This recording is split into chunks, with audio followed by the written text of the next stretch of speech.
Saya Berliana Nabila Putri Handrini, nomor absen 6, akan membacakan definisi konstitusi. Konstitusi merupakan pernyataan tentang bentuk dan susunan suatu negara yang dipersiapkan sebelum atau sesudah berdiri sebuah negara. Konstitusi merupakan hukum yang paling tinggi serta paling fundamental sifatnya. Konstitusi merupakan sumber legitimasi atau landasan otorisasi bentuk-bentuk hukum atau peraturan perundangan lainnya. Saya Atika Lailatul Zakiyah dari nomor absen 3 ingin membacakan jenis konstitusi. Ada dua macam konstitusi, yakni tertulis dan tidak tertulis. Konstitusi yang tertulis yaitu Undang-Undang Dasar Negara Republik Indonesia tahun 1945 dan yang tidak tertulis yaitu konvensi. Konstitusi tertulis adalah konstitusi yang ditetapkan dalam dokumen hukum tertulis dan memiliki kedudukan hukum khusus dalam penyelenggaraan negara. Contohnya adalah Undang-Undang Dasar 1945. Konstitusi tidak tertulis adalah konstitusi yang berkembang melalui kebiasaan dan tradisi dalam praktik pemerintahan. Contohnya adalah pidato presiden. Saya Arsita Citra Lestari, nomor absen 2, akan mengutarakan tujuan konstitusi. Adapun beberapa tujuan konstitusi yaitu 1. Membatasi kekuasaan pemerintah. 2. Menjamin hak-hak warga negara. 3. Menetapkan pelaksanaan kekuasaan yang berdaulat. 4. Mencapai keadilan, ketertiban, kemerdekaan, dan kesejahteraan masyarakat. 5. Membebaskan kekuasaan dari kontrol mutlak para penguasa. 6. Memberikan arahan kepada pengguna untuk mewujudkan tujuan negaraan bangsa. 7. Ikut melaksanakan ketertiban dunia. Saya Zahra Anissa Putri, nomor absen 4, akan membacakan konstitusi di Indonesia dan sejarah perubahannya. Konstitusi di Indonesia, hukum dasar tertinggi. Yang pertama adalah Undang-Undang Dasar Negara Republik Indonesia tahun 1945 adalah konstitusi atau hukum tertinggi di Indonesia. Undang-Undang Dasar 1945 merupakan dasar negara dan menjadi landasan hukum bagi semua peraturan perundang-undangan di Indonesia. Selanjutnya, tidak tertulis, yaitu konvensi. Konvensi merupakan pemufakatan atau kesepakatan terutama mengenai adat, tradisi, dan sebagainya. Selanjutnya, konstitusi di Indonesia mengalami beberapa kali perubahan. Sejarah perubahan konstitusi. Sejarah konstitusi di Indonesia mencerminkan perjalanan panjang yang menuju pembentukan dan pemantapan negara Republik Indonesia yang berjuang untuk kemerdekaan, stabilitas, dan demokrasi. Konstitusi tetap menjadi landasan hukum bagi negara Indonesia hingga saat ini.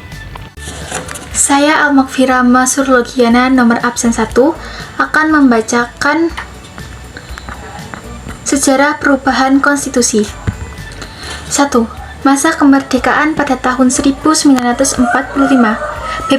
BPUKI dan PPKI setelah Indonesia berhasil memproklamasikan kemerdekaan, Badan Penyelidik Usaha Persiapan Kemerdekaan Indonesia atau BPUKI dan Panitia Persiapan Kemerdekaan Indonesia atau PPKI UUD 1945 pertama kali berlaku. Hasil kerja BPUKI dan PPKI adalah UUD 1945 yang pertama kali berlaku pada tanggal 18 Agustus 1945. UUD ini menjadi landasan hukum bagi negara Indonesia yang baru merdeka. 2. Masa Republik Indonesia Serikat atau RIS pada tahun 1949 sampai 1950. Konstitusi RIS akibat tekanan dari Belanda, Indonesia sempat membentuk negara federasi bernama Republik Indonesia Serikat atau RIS. Negara ini memiliki konstitusi sendiri yang berbeda dengan UUD 1945. Kembali ke UUD 1945, sistem federasi RIS tidak berjalan lama. Pada tahun 1950, Indonesia kembali ke UUD 1945. 3. Masa demokrasi liberal atau pada tahun 1950 sampai 1959. UUD S 1950.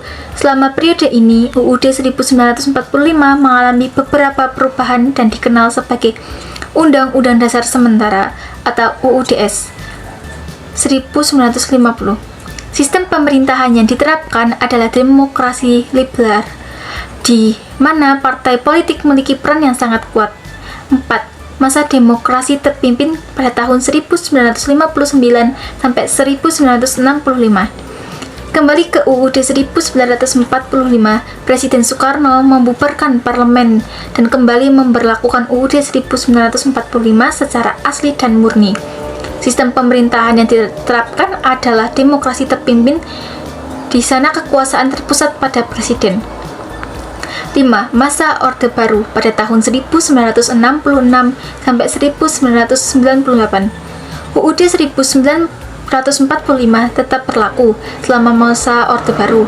UUD 1945 tetap berlaku, namun banyak mengalami perubahan melalui berbagai TAP atau keputusan presiden dan impres atau instruksi presiden.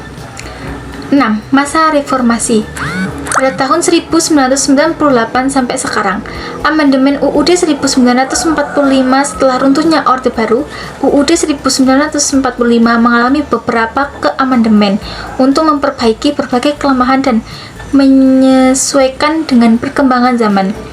Amandemen ini bertujuan untuk memperkuat sistem demokrasi dan melindungi hak asasi manusia. Perkenalkan, nama saya Ferdiana Eka Nanjani dari absen 5. Saya ingin membacakan pasal-pasal yang berkaitan dengan pengamalan di kehidupan sehari-hari. Undang-Undang Dasar Negara Republik Indonesia tahun 1945 mencakup banyak pasal dan ayat yang bisa terkait dengan kehidupan sehari-hari.